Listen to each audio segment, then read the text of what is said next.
Վանաձորում շարունակվում են Փամբակ գետում անհետացած երկու անչափահաս քույրերի որոնողական աշխատանքները։ Դեպքի առաջին րոպեների մասին նոր մանրամասներ են հայտնել քաղաքացիները, որոնք անմիջապես արձագանքել են օգնության կանչին և առանց վարանելու միացել որոնումներին։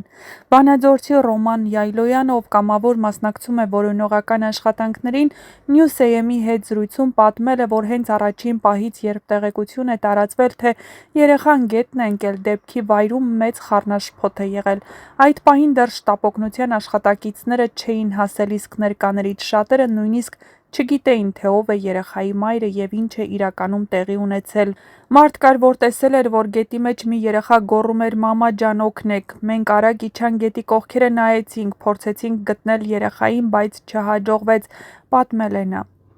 Ռոման Յայլոյանի խոսքով որոնումները չեն դադարել նույնիսկ մութն ընկնելուց հետո։ Նա իր եղբոր, ընկերների, կամավորների և փրկարարների հետ մինչև ուշ գիշեր շրջել է տարբեր հատվածներով, մեքենաներով ուսումնասիրելով ինչպես գետի ափերը, այնպես էլ այն տարածքներն, ուր հոսանքը կարող էր երեխաներին տանել։ Մենք երեկ մինչև գիշեր ես, իմ եղբայրը, եղբորս, ընկերները մեր մեքենաներով կամավոր փրկարարների հետ միասին փնտրել ենք, բայց ոչ մի արդյունք դեռ չկա, նշել է նա։ Նա նաև ասել է, որ անձամբ երեխաներին չի ճանաչել, սակայն նրանց մորը դեմքով ճանաչում է։ Նրա ընտանիքում 5 երեխա կա, և տեղի ունեցածը մեծ ողբերգություն է ոչ միայն նրանց հարազատների, այլ ամբողջ համայնքի համար։ Այս պատմությունը ցույց է տալիս, թե որքան արագ են նման դեպքերում արձագանքում մարդիկ։ Տասնյակ վանաձորցիներ, չսպասելով որևէ հրահանգի, միացել են որոնումներին՝ առաջնորդվելով միայն մեկ ցանկությամբ՝ հնարավորինս շուտ գտնել երեխաներին։ Շատերը ժամերով քայլել են գետի երկայնքով, ուսումնասիրել դժվար անցանելի հատվածները, մասնակցել կազմակերպված որոնումներին և աջակցել փրկարարներին իրենց հնարավորությունների սահմաններում։ Միևնույն ժամանակ կարևոր է հիշել, որ այս տեղեկությունները վկաների պատմություններ են, իսկ դեպքի բոլոր հանգամանքները դեռևս պաշտոնապես պարզված չեն։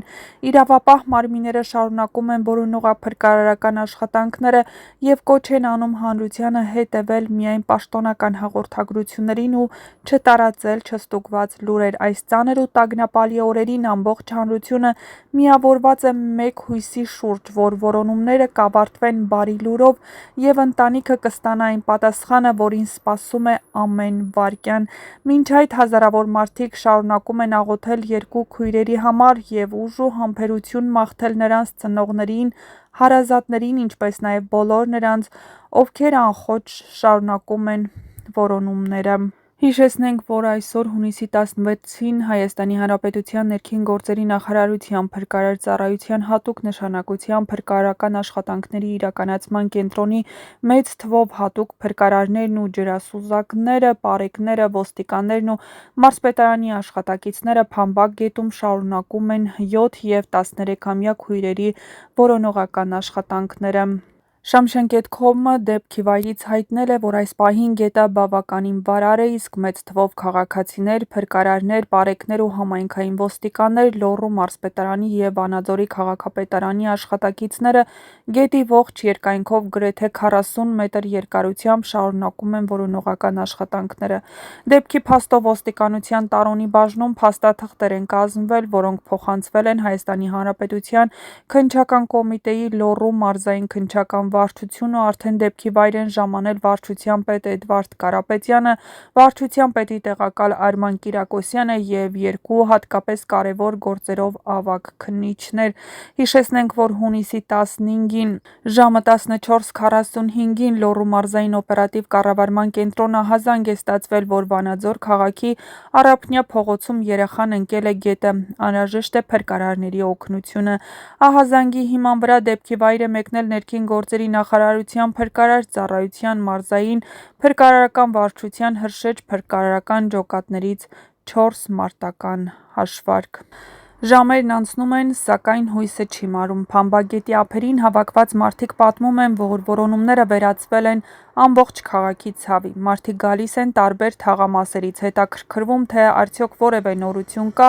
առաջարկում իրենց օգնությունը և պատրաստակամություն հայտնում միանալ որոնումներին։ Ականատեսների խոսքով ամենածանրը երեխաների մոր վիճակն է,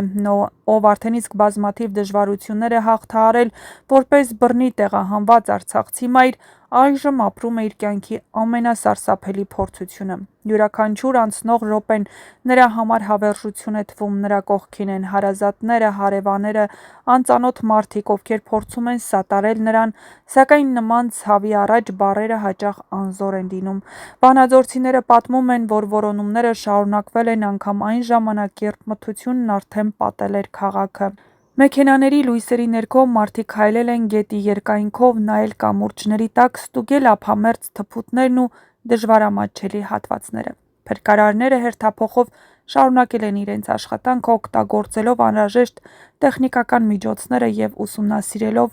բոլոր հնարավոր ուղղությունները։